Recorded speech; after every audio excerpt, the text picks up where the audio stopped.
Hi, everybody.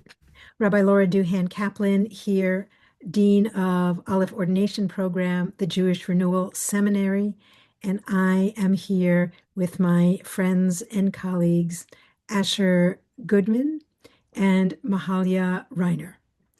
Mahalia is an organizer with the Sierra Club of British Columbia, and Ascher used to be an organizer with the Sierra Club of British Columbia and is now a graduate student in sociology at Simon Fraser University. And I am motivated to introduce you to the two of them because of the outstanding work that they do to bring people together across spiritual traditions to collaborate on environmental advocacy under the guidance of local Indigenous leaders. I know that's a mouthful, and I also know it's a very big task. So I wonder if the two of you, and you can decide who will speak first. I wonder if the two of you might tell us a little bit about that work that you do. So, as Rabbi Laura said, I am currently an organizer at Sierra Club BC. I facilitate a program we run called the Mother Tree Local Leaders Program. And Asher was the facilitator before me. And what we do through this program, it's sort of a different program for Sierra Club. They're known as a more mainstream environmental org. They do a lot of campaigns work, and they wanted to get into supporting more culture shifting work and community work, but they didn't quite know how to do it. And they thought about it and they said, who knows how to be in community? Who is tapped in and resourced in that way? And faith leaders came to mind. And so this program was built, the Mother Tree program. And what we do is we bring in faith leaders as sort of mother trees, hub trees, really resourced people in community who have deep roots and connections. And we try to resource them with this learning that I'll tell you about in a moment so that they can then go back out and nourish their communities with this information. We also know that faith leaders um, tend to be trusted figures in community, and that climate conversations are best hosted amongst trusted people. And that's something that we wanted to uh, lean into in working with faith leaders as well. So that's sort of the background. What we do in brief is we run through 8 or 9 free workshops over 4 months, and we bring folks in and we focus the first quarter of the program on grounding into why faith leaders and also what does your faith have to say or your tradition have to say about ecological values, the lands, the waters, the trees. Um, and we try to get folks to anchor into their lineages. We then shift into where have you landed with your lineage? Whose lands are you on now? And we work with some partners from host nations. We pray in each other's ways in ceremony. We spend time on the land offering gardening work and volunteering. We learn from Indigenous Law Research Unit to begin to see Indigenous law, um, sometimes for the first time for folks. And then we transition into more mainstream environmental advocacy training, how to meet with your MLA. We focus on an environmental issue that's really hot in the moment and that needs eyes and energy on it.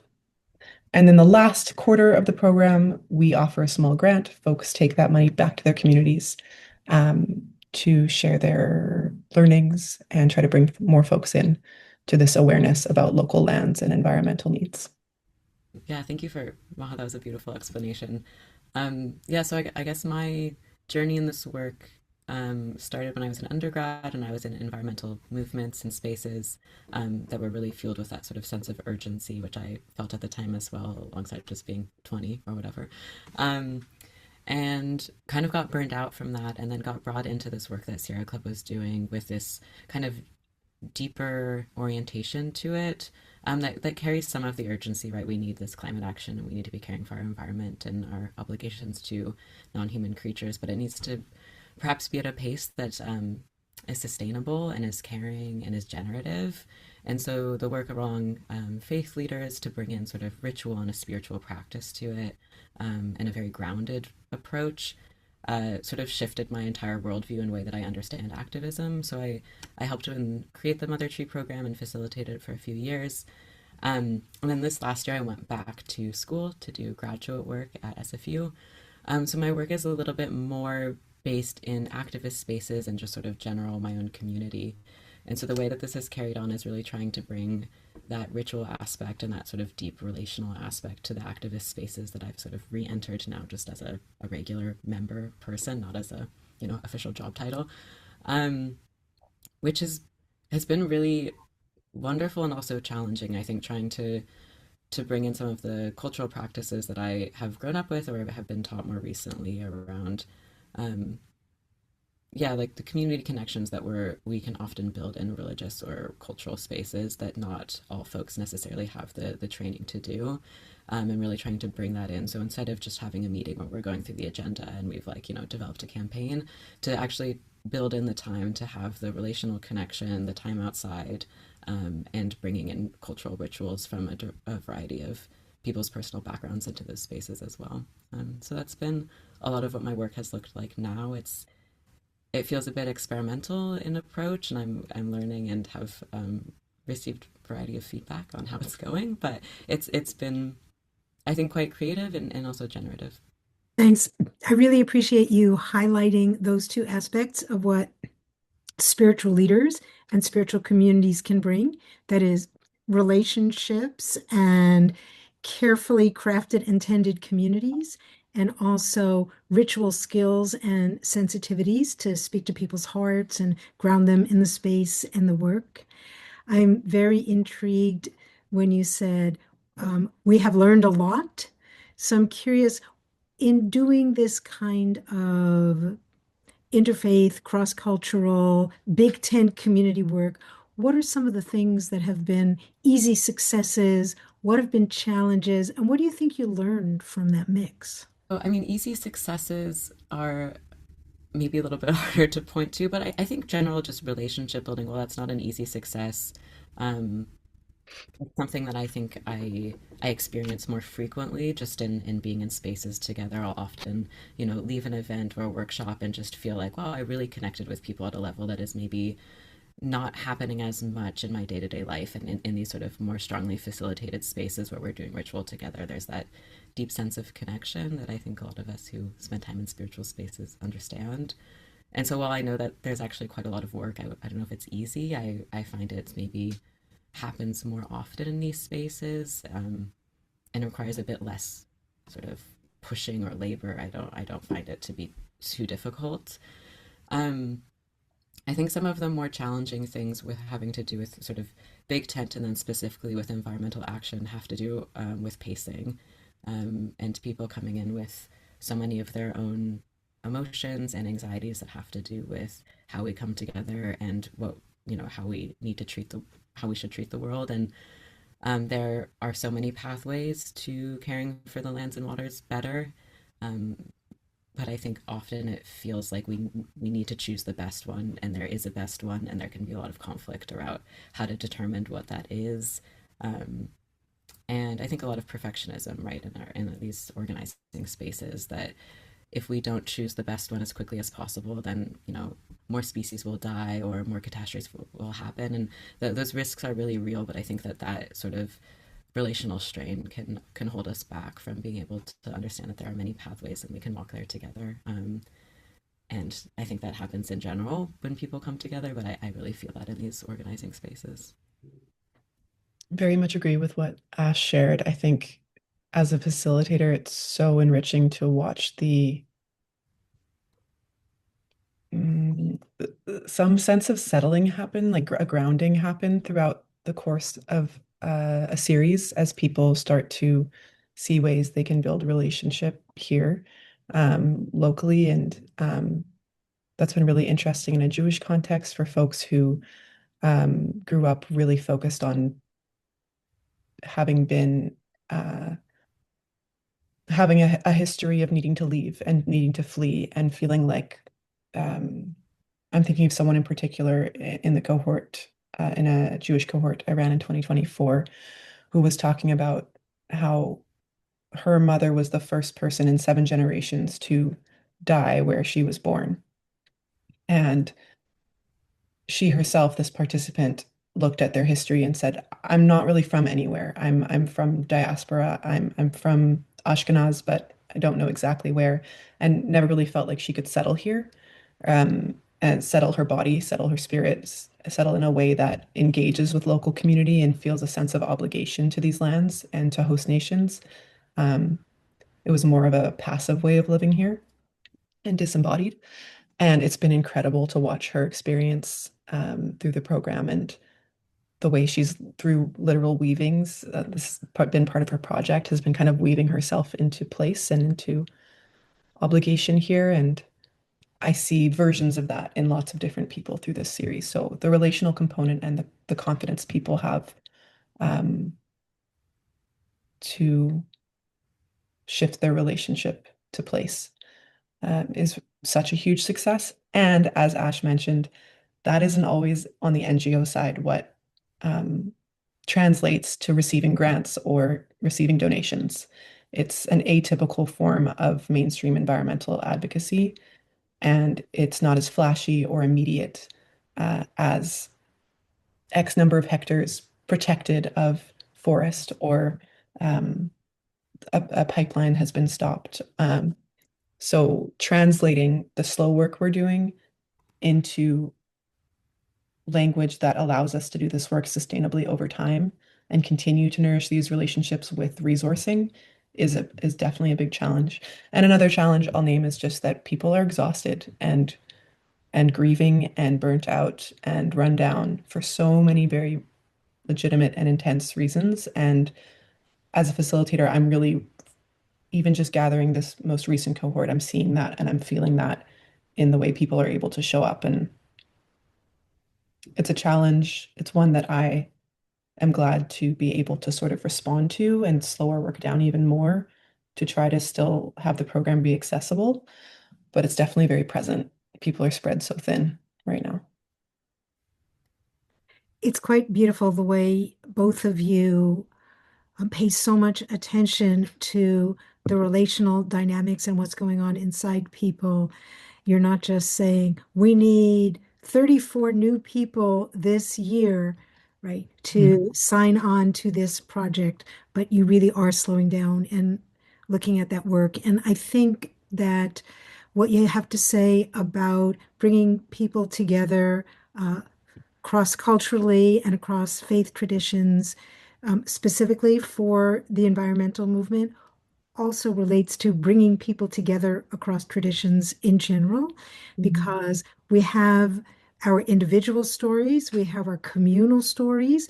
If we're part of a community, I mean, like an ethnic community or a religious community, then we come to see our own stories in terms of the community's story.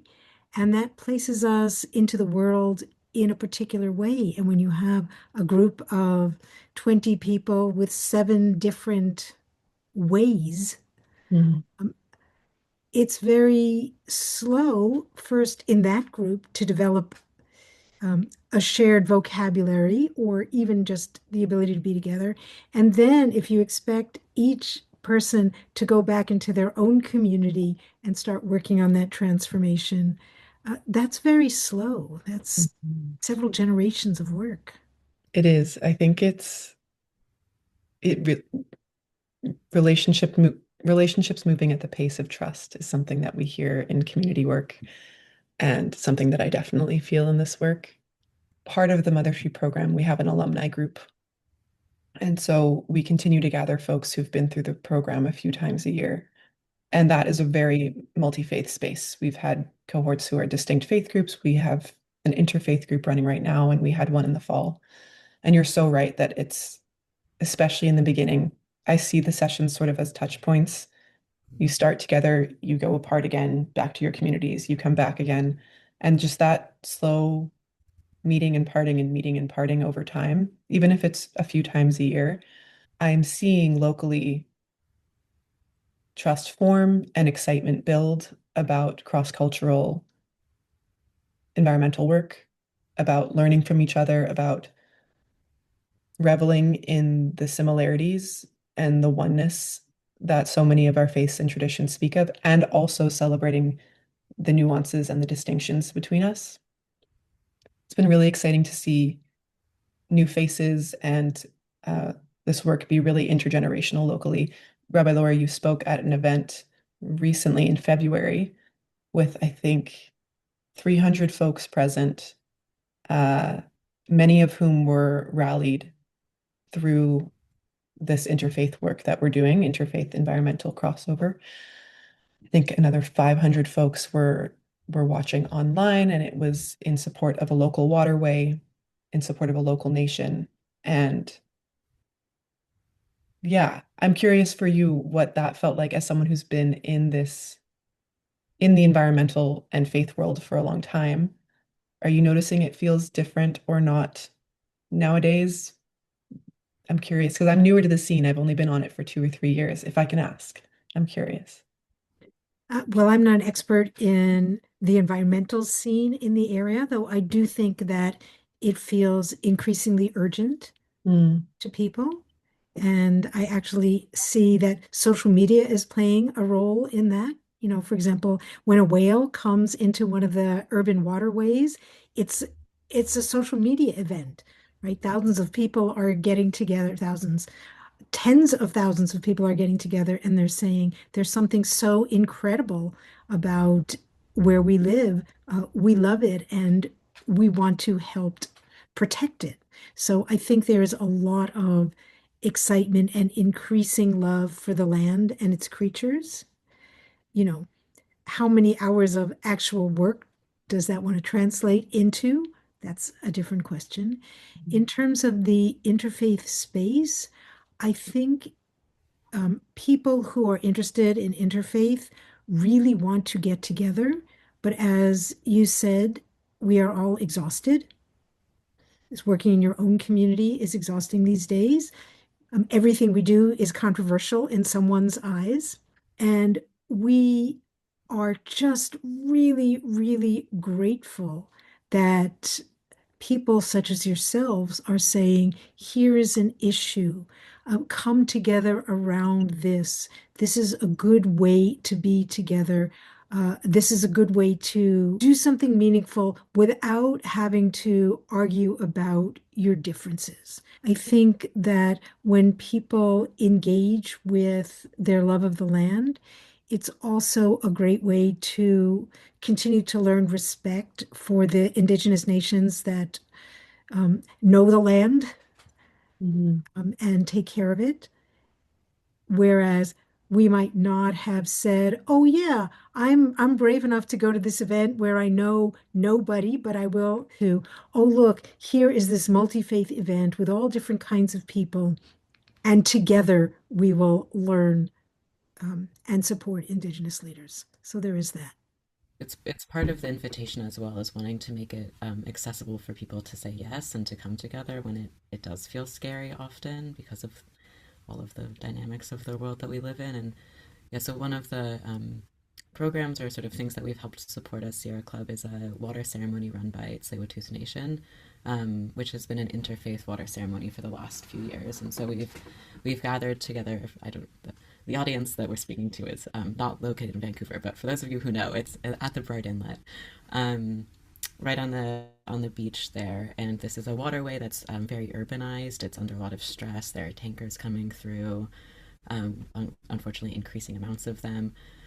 So pollution goes into the water, but it's still a waterway with also quite a lot of life. And the local nation Tsleil-Waututh has been replanting and tying eelgrass beds. So there's been this like resistance to the industry, and there's still a lot of life force there. And so we gather every year as a diverse group of faith leaders to just affirm our commitment to caring for those waters. Um, and I've been involved every year. I felt really lucky for that, and I can really see the sort of care that is able to blossom out of people when they've been invited into that relationship so openly and with such love. And really with a lot of respect in those invitations as well. Like to have diverse faith leaders be able to come up and speak from their own perspectives and their own traditions, but have that unifying care for that same place. I think it really brings people together in quite a deep way. Um, And after the event, we share food together and sort of mingle, and people are able to continue their bonds moving forward. And last year, after the event, we actually saw orcas swimming by. So it just was this moment of really feeling like a lot of connection to people, the land, and then also these like amazing animals swimming by that I had never seen from that specific beach before. Yeah, it's so beautiful. And the water ceremony may happen only once a year, but a tremendous amount of planning and care goes into it.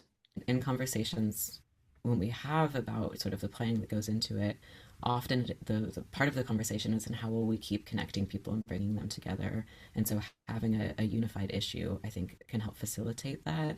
And like you were saying, Rabbi Laura, it's a hard time to organize. And so if we have something that people can connect on and find unity and continue to do that work together, I think that we really need to hold on to those moments. Mhm. There's a lot of strength that we can derive from them, and they could be a bit hard to find right now.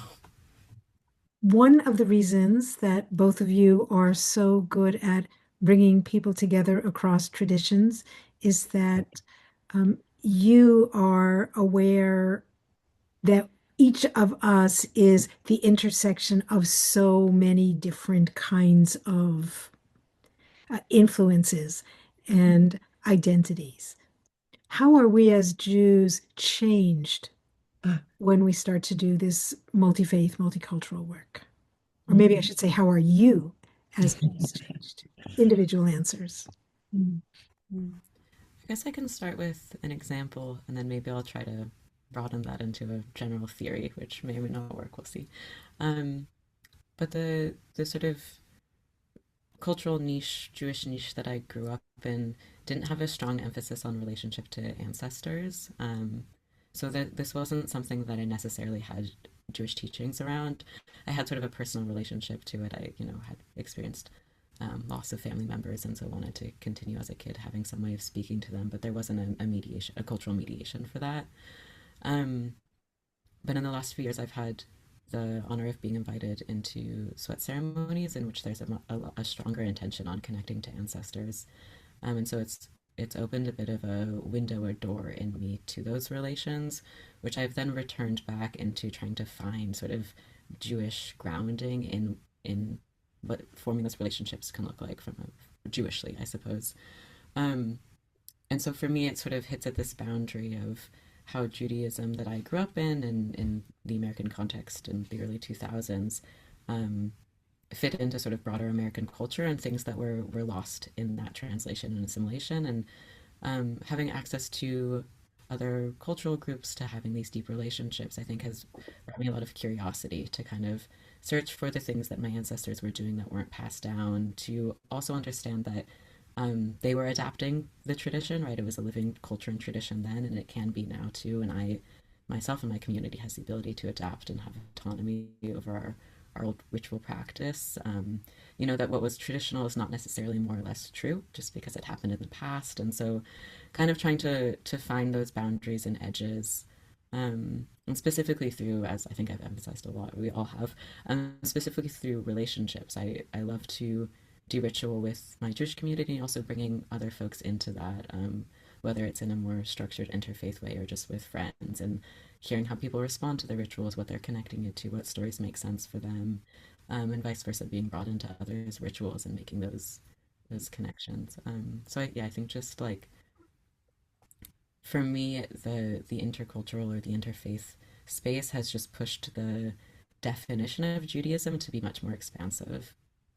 I've tried many things throughout my 20s, many areas of study. Um, and I've found that everything I've tried studying, um, I'll put conflict transformation and death work on the table as examples.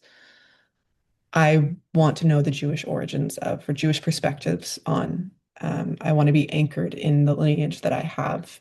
Um, and I have had this sense that I want to do that so that I can show up at a broader community table and say, here's what I have from my lineage. Not to say we must use it, but just to add it to the resource pool in community, in broad community. And I think doing this work just allows me to interact with people in a deep way and in a spiritual way and a ceremonial way. And it both inspires me, as Ascher said, to look back into my own faith and say, you know, get clearer on some of our laws about land. Um, so through this process, I've learned about um, Dina de Malchuta Dina, the law of the land is the law, which I am not a scholar, a theologian, but when I heard that, I thought, whoa, what if we, whatever the original context, whether it was the law of the king in the area we were moving to is the law. Now I carry that as what if the laws of the physical land, the laws of the land around me, the way the land interacts with itself and with us, what if that is law? And what if the laws of the host nations of the lands that I live on, what if that is law? And how do I look at those laws in comparison to or under colonial law as well? So it's really being in these spaces just broadens the way that I experience my own Judaism, deepens my own ability to settle into my faith and into myself. And I think just increases my tool belt to be able to be out in broader community and in a really humbled way, because I might have more tools, but I'm sitting at this massive, in this massive space filled with so many other um, deep and ancient lineages. You start to see your own tradition through a different lens, and different parts of it come to the forefront. And once you see that, you really can't unsee it. Mhm. And I feel like that is the case with earth-based approaches to Judaism in general. Like once you see it, you revisit all of our ancestral stories, all of the Torah and the Tanakh, with an eye to how the land and its creatures are really showcased. Yeah, I'm really inspired by Anishinaabe legal scholar Aaron Mills. I don't know if you have read him, but he has a call for settler communities to root their legal systems. One of his main critiques of sort of settler law is that it claims to be this sort of universal thing that can be applied anywhere without adaptation or being particularized. Um, and so I'm really motivated thinking about this from a Jewish perspective of what does it mean to sort of bring our stories and our culture and our teachings very specifically to the place and the communities that we're living in, into the land that we're living on, as Mahalia said. So, how do the stories that we grown up in, how do they how do they change? What meanings come to the surface differently when we're thinking about how they land, specifically with the obligations in the place that we're living in. Um, and so this is something that I spend a lot of time thinking about, and yeah, Rabbi Laura, as you said, I think it changes my reading of basically all Jewish ritual or text or practices when I'm kind of primarily thinking about, okay, what does that mean here specifically in this moment? Not saying that that's the entirety of Judaism, but that's maybe how it's living in me and my communities in this current moment as it's adapting and shifting. And how do you bring these insights into the community of Jewish practice that you belong to? I know that it's a small community and it's basically made up of what the members do. Yeah. The two communities I belong to locally are both quite small and self-run. And there is a certain level of power in the position I'm in as a facilitator of who we bring in faith leaders. And I choose to see that as a very broad category of people. And so I get to sort of help legitimize people who've stepped forward as faith leaders in my community and bring them into this work and bring them into relationship with our host nation partners, with other faith leaders. And in that way, I get to bring my communities into this learning. Um, and I see them become so devoted to that so quickly, or have seen that happen. So that's one way that I've done it is I'm a community organizer and I'm a person in community also. And so bringing my communities into this work and not, it's such a privilege to be in the role that I'm in, and it's not one that I want to keep to myself. So dispersing these relationships um, has been a part of that work for me. Yeah, I think I bring a few lenses to the way that I have been doing Judaism in community that I think both are attempting to offer this sort of place-based focus and also a bit of play and flexibility with the tradition. Um, and so we're often running Jewish programming for each other. It's not a huge community, as has been mentioned, um, and it's built really on relationships and people having this